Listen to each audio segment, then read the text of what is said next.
Amazon rain forest বা Amazon জঙ্গল শুধু পৃথিবীর বৃহত্তম বনাঞ্চলই না, জীব বৈচিত্র্যের ঘনত্বের বিচারেও শীর্ষস্থানের অধিকারী।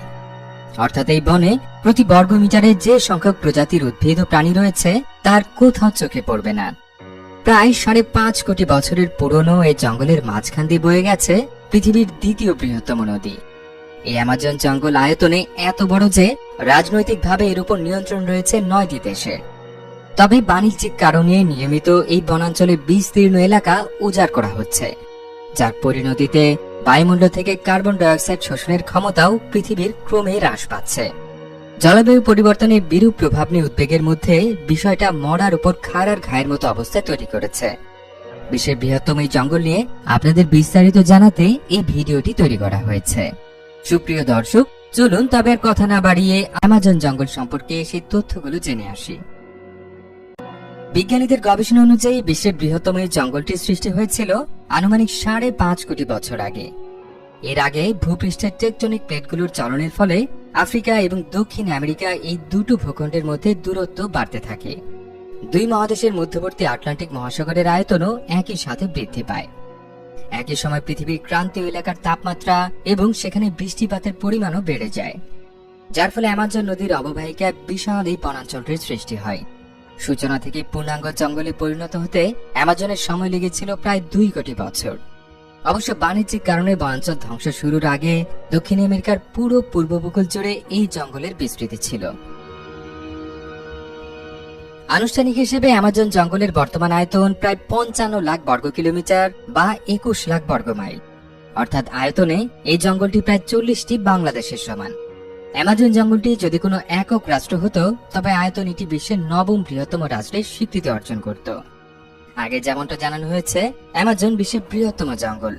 আর নিখুঁত করে বললে অ্যামাজন জঙ্গল বিশ্বের বৃহত্তম ট্রপিক্যাল রেইন ফরেস্ট বা ক্রান্তীয় বর্ষাপ্রবণ বনাঞ্চল। সাধারণত অ্যামাজন জঙ্গলের কথা শুনলেই মানুষের কল্পনায় ব্রাজিল দেশটির নাম ভেসে আসে। কিন্তু অ্যামাজন নদীর অববাহিকা জুড়ে বিস্তৃত অ্যামাজন জঙ্গলের রাজনৈতিক নিয়ন্ত্রণ মূলত 9টি দেশের হাতে রয়েছে। যদিও শতকরা প্রায় 60% বনাঞ্চলের নিয়ন্ত্রণধারী ব্রাজিলের সীমানাতেই জঙ্গলটির বেশিরভাগ এলাকা বিদ্যমান। এছাড়া অন্য 8টি দেশের মধ্যে পেরু নিয়ন্ত্রণে রয়েছে শতকরা প্রায় 13% জঙ্গল। শতকরা প্রায় 8% নিয়ন্ত্রণ নিয়ে বলিভিয়া আছে তৃতীয় অবস্থানে। শতকরা 7 এবং 6% কিছু বেশি এলাকা নিয়ন্ত্রণে থাকায় কলম্বিয়া এবং ভেনিজুয়েলা রয়েছে যথাক্রমে 4র্থ এবং 5ম অবস্থানে। এরপর গায়ানার নিয়ন্ত্রণে রয়েছে শতকরা 3% কিছু বেশি এলাকা। সুরিনামের নিয়ন্ত্রণে শতকরা 2.5%। তালিকার 8ম এবং 9ম স্থানে রয়েছে যথাক্রমে ফ্রেঞ্চ গায়ানা এবং ইকুয়েডর। এই দুটো দেশের নিয়ন্ত্রণে রয়েছে শতকরা 1.4 এবং শতকরা 1% বনাঞ্চল। বিশ্বের বৃহত্তম ক্রান্তীয় জঙ্গলের বুক চিরে বয়ে চলেছে বিশ্বের বৃহত্তম নদীগুলোর একটি।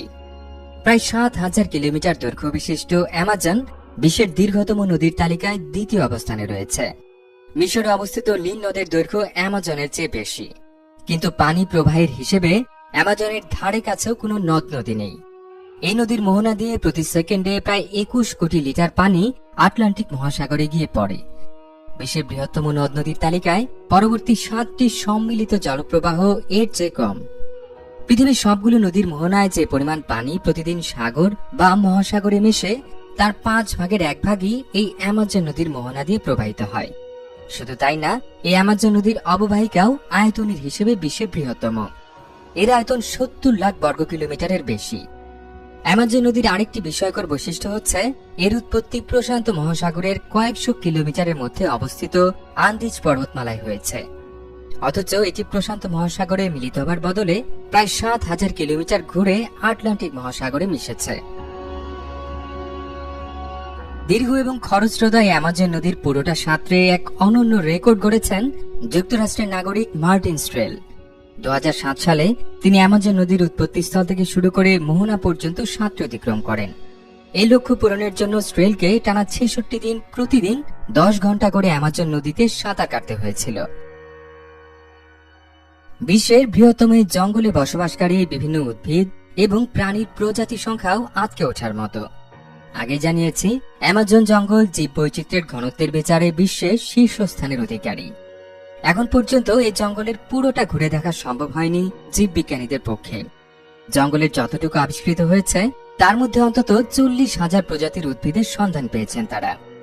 এইসব গাছে বাস করে বিপুল সংখ্যক পাখি, যার মধ্যে এখন পর্যন্ত বিজ্ঞানীরা প্রায় 1,500 নতুন প্রজাতির পাখি খুঁজে পেয়েছেন। এইসব পাখির মধ্যে স্কারলেট ম্যাকাও পাখিটিকে বলা হয় বিশ্বের অন্যতম সুন্দর পাখিগুলোর একটি। আকাশে নীল, লাল আর হলুদ রঙের এই পাখির ঝাঁক উড়ে যেতে দেখলে মনে হবে আপনি যেন একটা উড়ন্ত রংধনু দেখছেন। এছাড়াও আছে হার্পি ঈগল, যারা সুযোগ পেলে মানুষের বাচ্চাও শিকার করতে সক্ষম। গাছের ডাল আর বনের মাটিতে বিচরণ করছে প্রায় 500 প্রজাতির স্তন্যপায়ী প্রাণী। এর মধ্যে বিভিন্ন প্রজাতির বানর আর জাগুয়ার বাঘের কথা বিশেষভাবে উল্লেখযোগ্য। প্রাপ্তবয়স্ক জাগুয়ার রীতিমতো নদীতে নেমে কুমির শিকার করে খায়। জঙ্গলের মধ্যে দিয়ে বয়ে চলা অ্যামাজন নদীতে রয়েছে প্রায় 3,000 প্রজাতির মাছ। এদের মধ্যে মাংসাশী পিরানহা মাছ তো হলিউডের মুভির কল্যাণে বিভীষিকা সৃষ্টিকারী হিসেবে রীতিমতো কিংবদন্তির মর্যাদা পেয়েছে। পিরানার মতো এতটা কুখ্যাত না হলেও পিরারুকু মাছও বিভীষিকা সৃষ্টিতে কম যায় না। মাংসাশী মাছগুলো সর্বোচ্চ 3 মিটার বা 10 ফুট পর্যন্ত লম্বা হয়। এদের চোয়ালের পাশাপাশি জিভ আর কপালেও ভয়াল দর্শন দাঁত থাকে। অ্যামাজন জঙ্গলে বসবাসকারী উভচর প্রাণীদের মধ্যে পয়জন ডার্ট ফ্রগ উল্লেখযোগ্য। সোনালী, সবুজ, নীল বা টকটকে লাল রঙের এই ব্যাঙের ত্বক থেকে প্রচন্ড বিষাক্ত একটি পদার্থ নিঃসৃত হয়। প্রাকৃতিক সেই বিষ সংগ্রহ করে শিকারে ব্যবহার করেন অ্যামাজনের বিভিন্ন আদিবাসী গোত্রের সদস্যরা।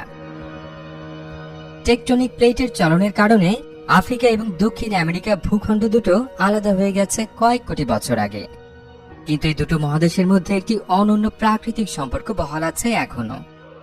আফ্রিকার সাহারা মরুভূমি থেকে প্রতি বছর বিপুল পরিমাণ বালি আটলান্টিক মহাসাগর পেরিয়ে অ্যামাজন নদীর অববাহিকায় গিয়ে পড়ে। এই বালির একটা বড় অংশই মূলত ফসফরাস, যা উদ্ভিদের বৃদ্ধিতে সক্রিয় ভূমিকা পালন করে।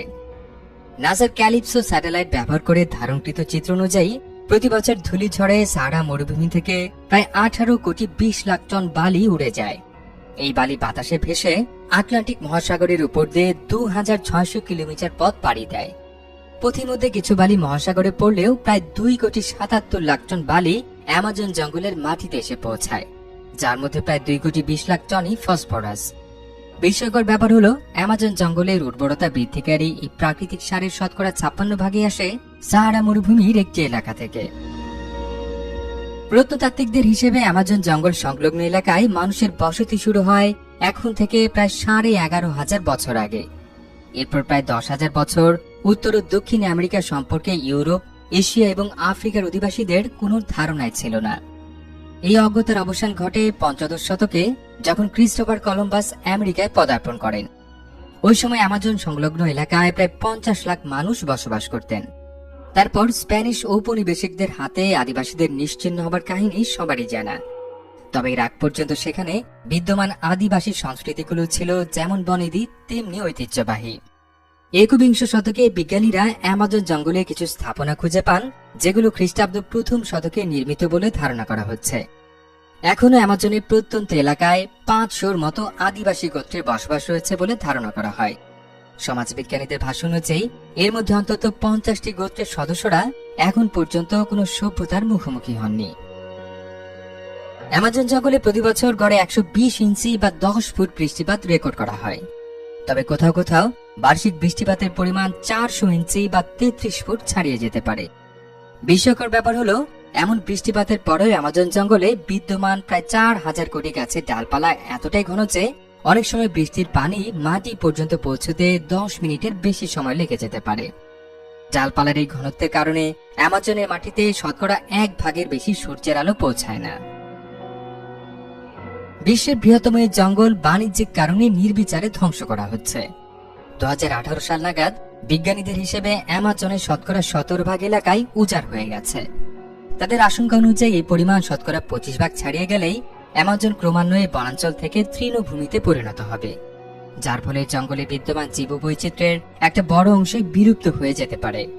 বিভিন্ন গবেষণা অনুযায়ী শুধু 1991 থেকে 2000 সাল পর্যন্ত 10 বছরে প্রায় 2 লাখ বর্গ কিলোমিটার এলাকার বনাঞ্চল উজাড় করা হয়েছে।